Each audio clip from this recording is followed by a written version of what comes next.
that Ed Nordholm is really shooting himself in the foot with this whole Matt Hardy broken universe situation. And I got to be honest with you, Ed Nordholm, I don't know his background. I don't know if he graduated from college. I don't know if he started out delivering papers.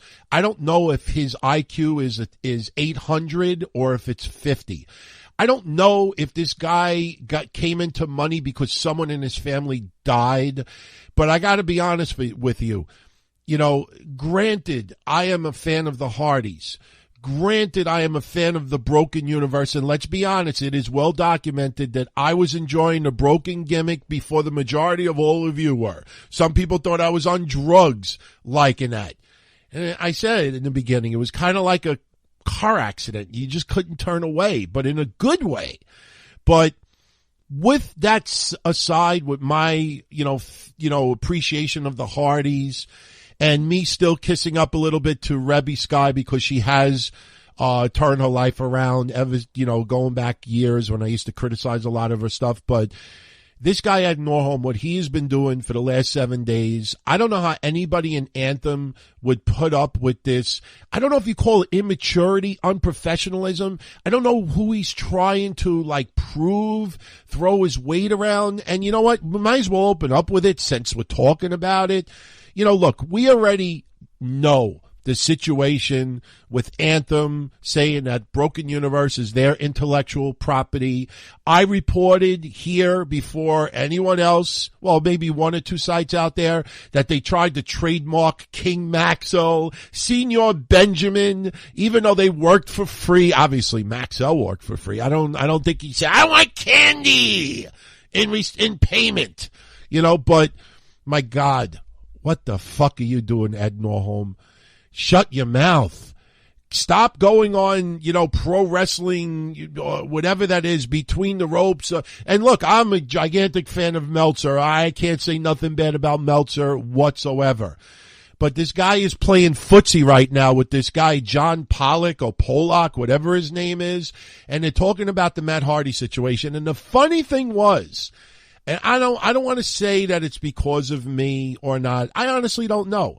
But the funny thing about it is, he started posting publicly emails that, that he got from WWE. Because remember, he was on that podcast over the last week and said WWE has no interest in the broken gimmick.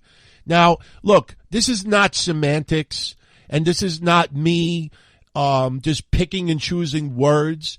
Anybody that is really, really, I don't even want to say really intelligent. If you have a half a brain, I think you could read between the lines here that this guy is caught in a situation and he's posting stuff more and more and more to try to dig himself out of it. But honestly, it looks like this Ed Nordholm is in quicksand right now. And the more he thinks that he's proving Anthem over the Hardys, number one, he's giving Anthem and Impact a really classless aura about themselves. Number two, the Hardys have a shitload of friends in the wrestling business, and I guarantee you that I don't care if it's just a paycheck. There are a lot of wrestlers out there that are thinking twice about doing business with Anthem in the future. And as I've said before, they're not coming out with a new King Maxwell, a new Broken Matt, a new Brother Nero. They're not coming out with a new Broken Universe. They're not going to have someone like Jim Ross did and come out with a fake Diesel and fake Razor Ramon. They're not recreating the Broken Universe. So why not just make a deal with the Hardys, allow the Hardys to use it? And like I said, look what Anthem and TNA is doing with AJ Styles. AJ Styles went to WWE. Boom. AJ Styles got over. Boom! Best of AJ Styles and TNA box set sells out like hotcakes. Kurt Angle goes to WWE. All of a sudden, Kurt Angle merchandise, liquidate, on sale, on sale, on sale, on sale. Having Don West, Kurt Angle glasses, Kurt Angle this, Kurt Angle that. There's nothing wrong with that. There's nothing wrong with that. They're not coming out with anything new broken. So let the fucking Hardys create, or if WWE is interested in recreating, let them extend their character a little bit. Let This is the thing that Anthem does not seem to penetrate. It's not just about, we own the intellectual property, so we're just going to be scumbags, and you're not allowed to use it somewhere else, and business is business, and business is business. No, it's not always just business. You want to know what business is? Impact draws 200,000 to 300,000 viewers a week. Between Raw and SmackDown, they draw a little over 2 million viewers apiece. Of course, there's a lot of viewers that watch both products at the same time, so it's not unique viewers. But you look at WWE, you look at their YouTube channel, you look at their social media, you look at their fucking everything that they do, the network. They've got tens of millions of fans paying attention to their product. Fucking Impact has a couple of 100,000. So you holding this back, imagine if the broken character was allowed to be recreated or in some way in WWE. Even if Impact and Anthem got no money from Matt Hardy whatsoever, yeah, they would get money. Because you know what would happen?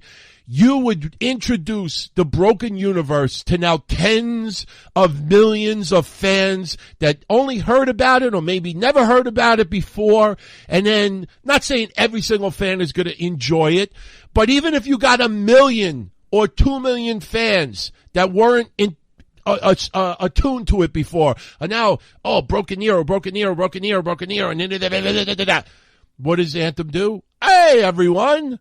Best of the Broken Universe, TNA. Best of Brother Nero. Best of Broken Matt. And then what happens? You got WWE fans going on TNA's website, buying videos. All right? And you want proof? You know how many times I've already bought the TNA AJ Styles 4 DVD set collection for our listeners on Patreon for giveaways? Of all the AJ Styles stuff, that is the number one popular item that people are asking for when we do giveaways.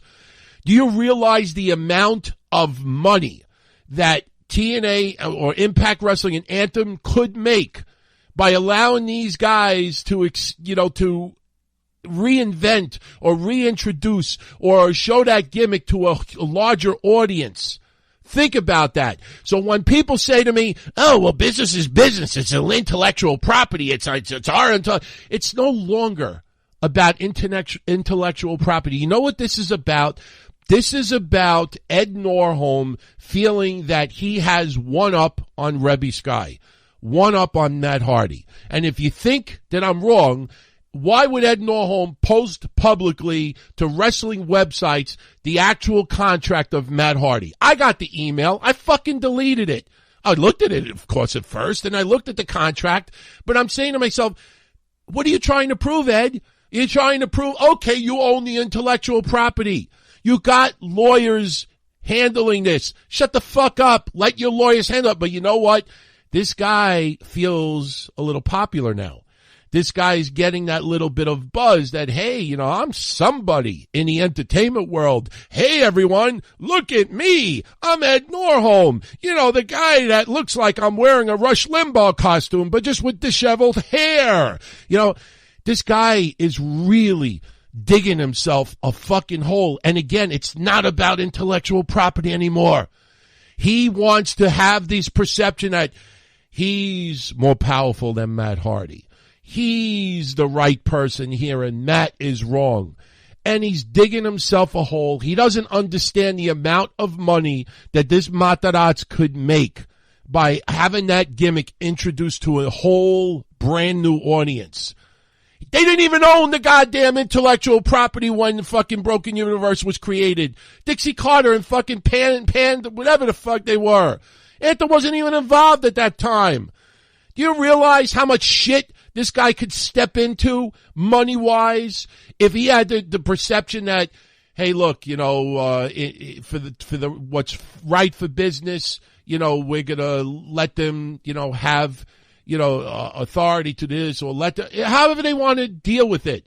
And then it looks like, that's really cool of Anthem. And then it gets, reintroduced, and then it gets popular, and then you got the fans chanting. You get the fans in that frame of mind, that mode, and then Anthem turns around and all of a sudden puts on sale Best of the Broken Universe.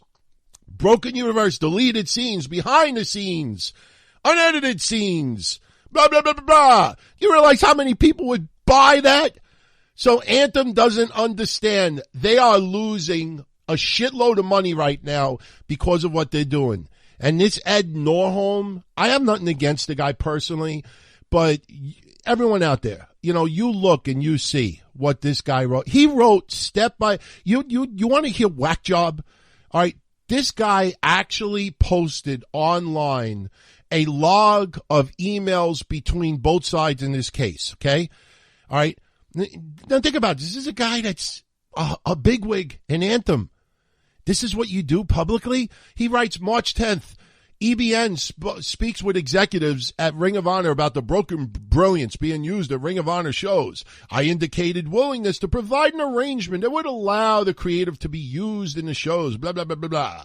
March 11th, spoke at length with Matt by telephone about the structure of an amicable arrangement for the use of the broken brilliance creative. March 14th, Matt sent text message to Ed Nordholm at 4:05, quote, tried giving you a call, it rang and went busy. I'm open to working things out amicably, as we spoke about. The lawyer who represents me is interested in seeing your offer. My lawyer's email is blah, blah, blah, blah, blah, blah, blah, blah, blah, blah, blah. And this guy goes down the list. March 24th, counsel for Anthem Wrestling followed up with Matt Hardy counsel requesting comments on the proposal.